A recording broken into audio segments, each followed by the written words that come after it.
Diário do Nordeste no Enem. Apoio Assembleia Legislativa do Estado do Ceará. Conteúdo Ari de Sá. Realização Diário do Nordeste. Olá, queridos alunos. Acompanhem, por favor, o fascículo 2, atividade proposta, questão 1. A questão diz assim: antigo lixão vai produzir energia barata e limpa. Antes era lixão, depois virou aterro sanitário.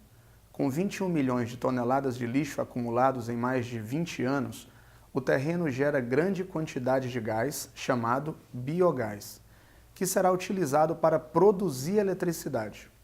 O consórcio Horizonte ASA já instalou no local a estação de aproveitamento do biogás e uma usina termoelétrica com capacidade de produzir 4,2 megawatt-hora. Energia suficiente para abastecer uma cidade como Diamantina, ou seja, cerca de 30 mil residências. Você tem um infográfico, nós vamos ver qual é o comando da questão agora. O homem tem buscado alternativas para o aproveitamento energético dos mais diversos produtos, como, por exemplo, o próprio lixo.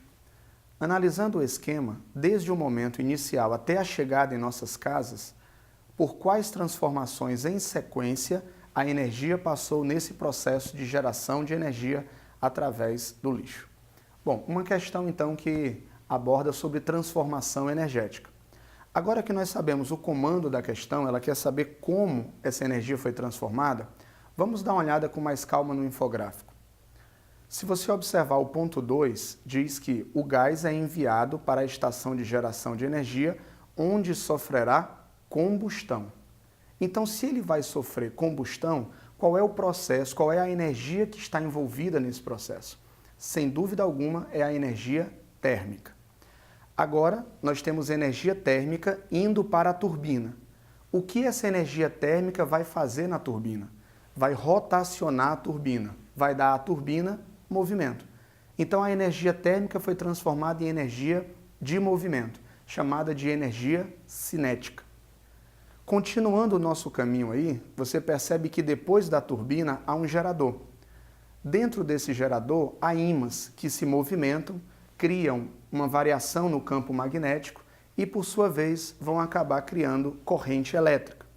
Então, a turbina vai acionar o gerador para que o gerador possa produzir eletricidade. Portanto, as três transformações que nós tivemos foram energia térmica sendo transformada em energia cinética na turbina. E, por fim, a energia cinética da turbina sendo transformada em energia elétrica para o gerador. Assim, nós podemos concluir que o gabarito dessa questão é letra D de dado. Olá, caros alunos. É com grande satisfação que estamos aqui para comentarmos as questões de ciência da natureza, tá? Especificamente questões de química, do fascículo 2, a questão 5 proposta, certo? Vamos juntos aí. Pegue seu fascículo, tá?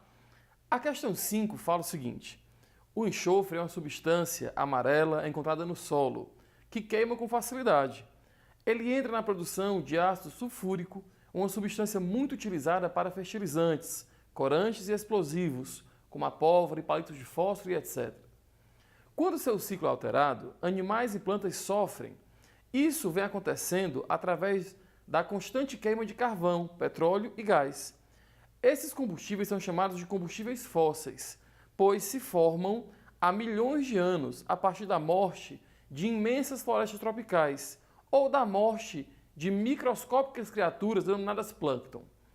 Observando o ciclo do enxofre, entende-se corretamente que a ação no ciclo do enxofre também altera o quê? Veja bem, se você observar o ciclo do enxofre, basicamente, ele pode ser alterado de duas formas. Pela queima de combustíveis fósseis, com a emissão de óxidos de enxofre, como o SO2 e o SO3, que ao reagir com o vapor de água na atmosfera, vão formar ácido sulfuroso e sulfúrico, e também pela emissão de enxofre através de erupções vulcânicas, tá? Nas duas formas de alteração desse ciclo, principalmente na primeira forma, que se chama emissão pela queima de combustíveis fósseis, nós temos um aumento na concentração de ácido, gerando a chuva ácida e baixando o pH do solo. Logo, se você observar os itens, item A massa total do enxofre no planeta será alterada? Não. A massa de enxofre é fixa, o que muda é o percentual de enxofre na água, no solo e na atmosfera. Item B, composição do solo tornando-o mais fértil? Não. Você sabe que a composição do solo com a adição de compostos derivados de enxofre vai ficar mais ácido, tornando-o assim menos fértil, tá? Item C correto, vai alterar o pH da água do rio, aumentando a concentração de H+. Claro que sim, se aumenta a concentração de H+, vai ficar mais ácido, o pH vai ser alterado, vai ficar menor. Então, item C é correto. Professor, e o item D não pode ser correto? O pH da água da chuva diminui na concentração de H+. Você concorda que vai alterar o pH da água da chuva, mas vai alterar aumentando a concentração de H+. E o item E, o pH do solo, pois o aumento na concentração de enxofre aumenta o pH. Claro que não. Aumenta a concentração de compostos derivados de enxofre, diminui o pH, porque aumenta a concentração de H+, tá bom? Logo, questão 5 proposta, item correto, C. Olá, caros alunos, webnautas, webalunos, que estão acompanhando os comentários das resoluções das atividades propostas do fascículo de número 6 de Ciência, Natureza e Suas Tecnologias. Então, concernente à área de Biologia em Ciência da Natureza, nós iremos comentar agora a questão de número 10 das atividades propostas, que fala sobre um caso extremamente curioso de reprodução, que traz como notícia para a gente o seguinte: várias espécies de lagartos exibem formas surpreendentes de se reproduzir. As fêmeas geram filhotes de um modo assexuado, sem a participação de qualquer macho. Então você já pode até sublinhar, você pode até destacar essa informação. As fêmeas geram filhotes sem a participação de qualquer macho. Quando nós dizemos que as fêmeas elas geram filhotes sem a participação de qualquer macho, essas fêmeas elas vão estar utilizando como mecanismo de reprodução o que nós chamamos de partenogênese. Quando nós falamos primeiro acerca de reprodução, o que é que seria reprodução? Reprodução é a capacidade de qualquer ser vivo deixar uma descendência. E o objetivo tal da reprodução é que aquela espécie, com que determinada espécie, ela não venha a ser extinta. É tanto que quando nós falamos lá em teoria da evolução, quando é que nós dizemos que uma espécie é bem adaptada? Quando ela tem um alto potencial reprodutivo, quando ela tem lá uma grande capacidade de deixar uma descendência. Então, muitas vezes os seres vivos eles encontram condições adversas no ambiente, como por exemplo a ausência de machos daquela espécie, o que faria com que determinada espécie em uma determinada região geográfica viesse a desaparecer. Então, como mecanismo de driblar essa ausência do macho, a natureza ela cria como mecanismo o que nós chamamos de mecanismo partenogenético. Lembrando que essa história da partenogênese, ela tanto pode gerar somente machos, que seria lá uma partenogênese do tipo arenótoca, ela tanto pode gerar apenas fêmeas, que seria lá uma partenogênese do tipo telítoca, assim como a partir desse mecanismo de reprodução, você pode ter o surgimento de machos e o surgimento de fêmeas, que seria lá a partenogênese que a gente chama de deuterótoca. Professor, e me diga uma coisa, o descendente, ele é um clone, ele é uma cópia da fêmea? De forma alguma. Por quê? Porque os descendentes de partenogênese, todos eles são haploides, enquanto as fêmeas são fêmeas diploides. Professor, um dos casos mais famosos de partenogênese é quando a gente pensa lá na sociedade das abelhas, né? Quando a gente pensa lá em sociedade de abelha, nós temos 3 caixas. Nós temos lá a caixa das abelhas rainhas, a caixa das abelhas operárias. As abelhas operárias, elas são inférteis, ou seja, elas são incapazes de se reproduzir, enquanto os zangões, eles são haploides. As fêmeas são diploides, os zangões são haploides.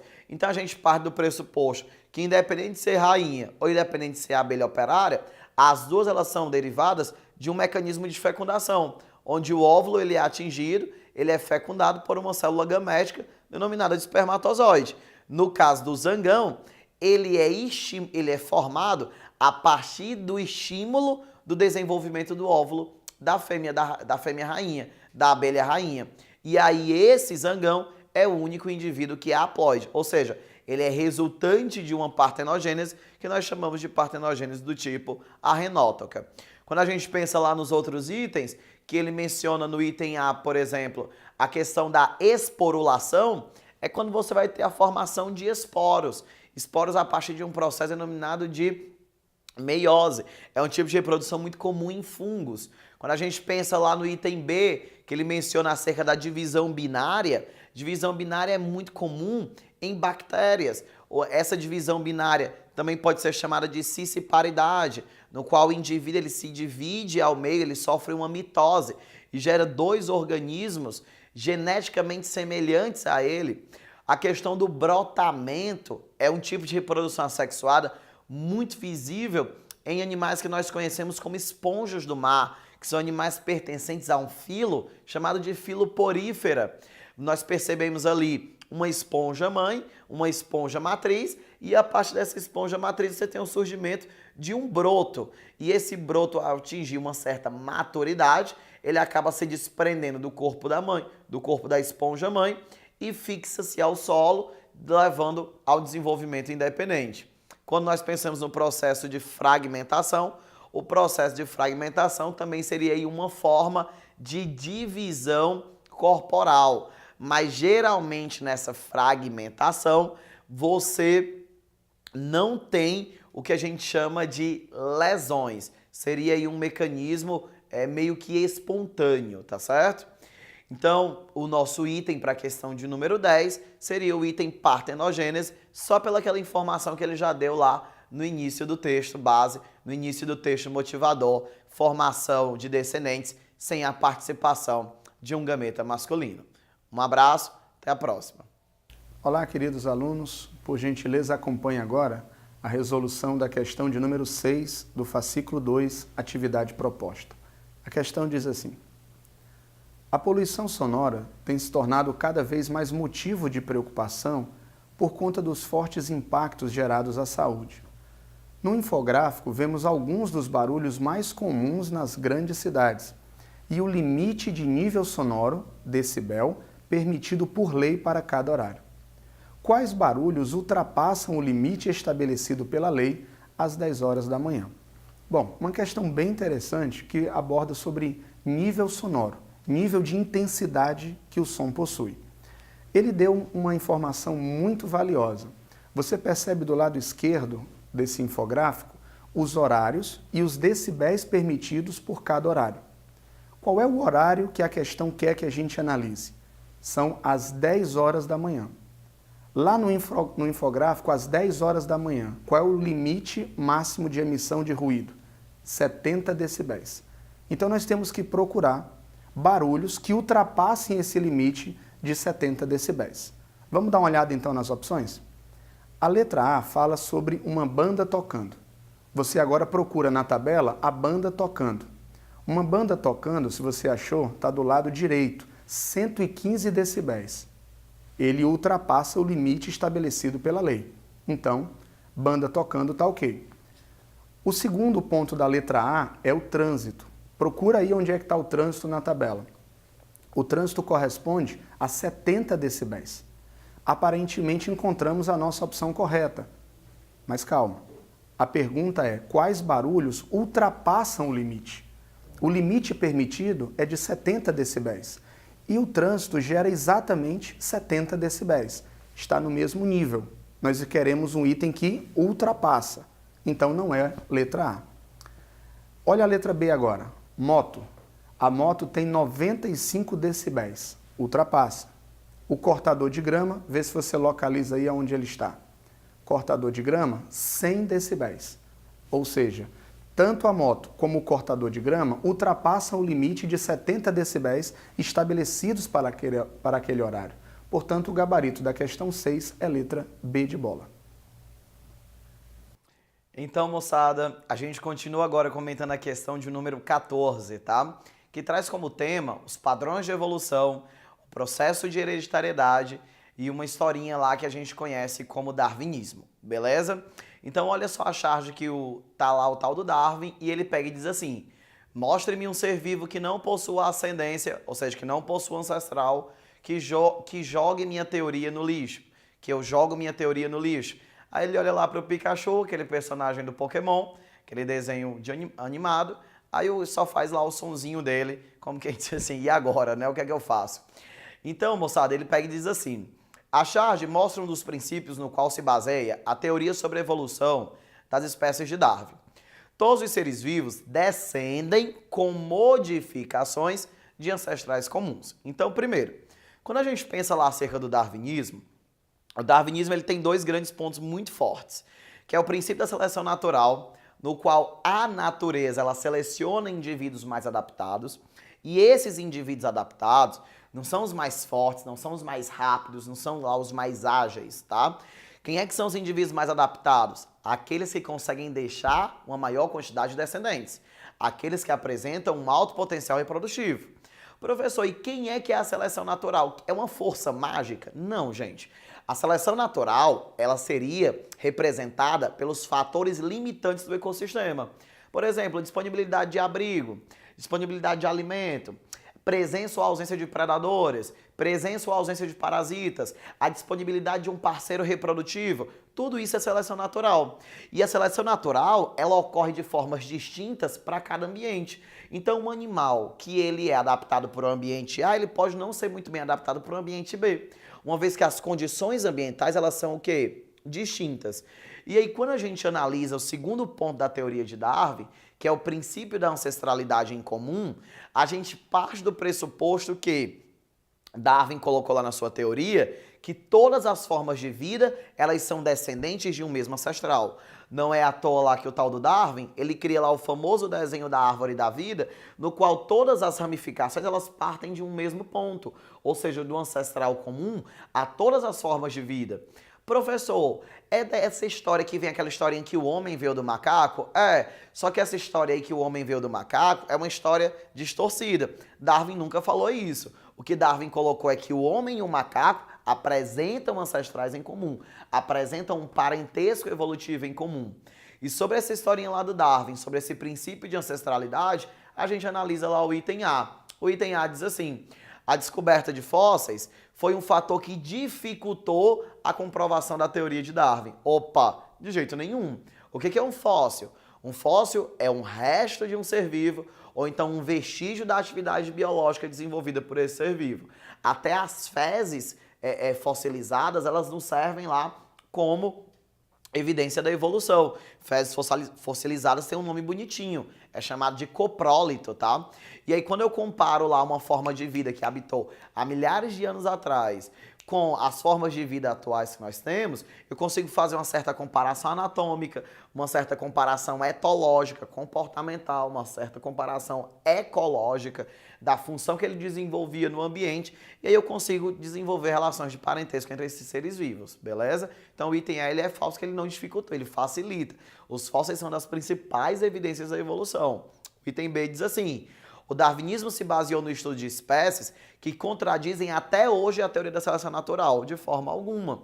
Até porque hoje a teoria que nós temos mais aceita aí seria a história do neodarwinismo ou teoria sintética da evolução, na qual ela pega o darwinismo e associa lá com a história de mutações, variabilidade genética, uma vez que Darwin ele não tinha um conhecimento disso, uma vez que o Mendel ele ainda não tinha surgido lá com seus princípios de genética, beleza? O item C diz assim: a teoria da origem das espécies, ao contrário que Darwin esperava, não teve repercussão nos estudos da biologia. Isso é falso também. Por que isso também é falso? Olha, quando eu falei aqui anteriormente sobre a teoria sintética da evolução, que é a teoria mais aceita que nós temos para explicar os padrões de descendência evolutiva, ela é baseada totalmente lá no Darwin. Ela não foi modificada, ela só foi acrescentada com os princípios de mecanismos genéticos, tá bom? O item D diz: as características dos indivíduos elas são imutáveis. Eu já paro por aí. Os seres eles não são imutáveis. Os seres eles não são estáveis. Os seres eles passam constantemente por processo de mudança.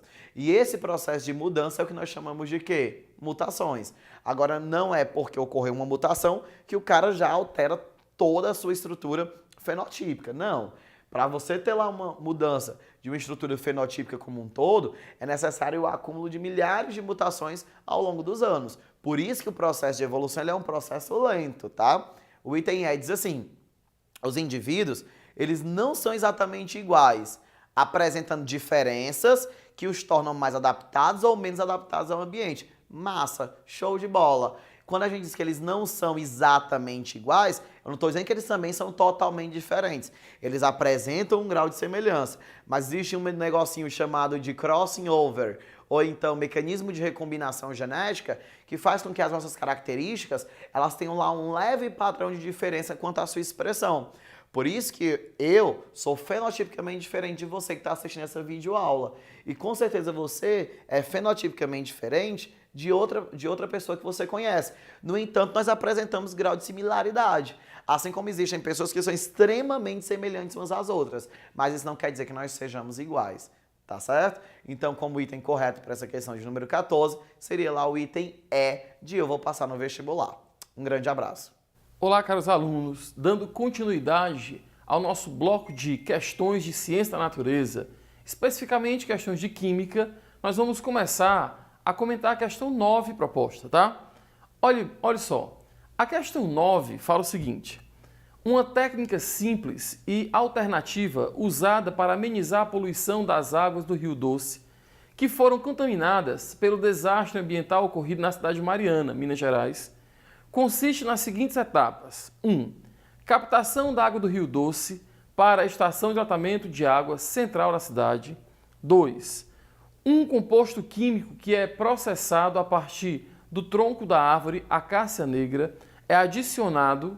3. O produto faz o material pesado da lama decantar. Essa palavra é importante, tá? O material vai decantar e se acumular no fundo do tanque. 4. A água limpa pode ser distribuída para a população, segundo a prefeitura. Beleza. Se você observar esse infográfico, tá? A água suja, com muitos rejeitos de metais pesados, ela vai chegar à estação de tratamento de água. Quando essa água chega à extração, pela figura, essa água vai entrar em contato com o composto extraído da casca dessa árvore, vai formar um material mais pesado que decanta, que sedimenta, deixando a água limpa na parte superior desse frasco, desse sistema, tá? Professor, o que seria, qual a função em termos de propriedades que esse material extraído da casca dessa planta deve possuir?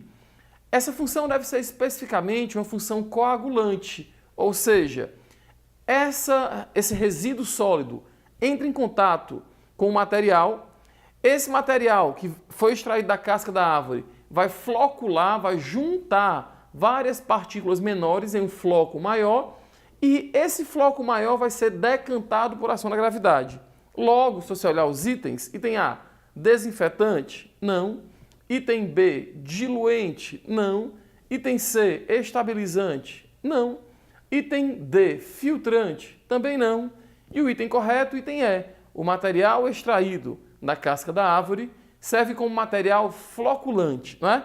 Veja só, ocorre a floculação, depois da floculação ocorre um processo de decantação, que é um processo que nós chamamos mecânico de separação, tá? Logo, questão 9, item correto, item E. Diário do Nordeste no Enem. Apoio Assembleia Legislativa do Estado do Ceará. Conteúdo Ari de Sá. Realização Diário do Nordeste.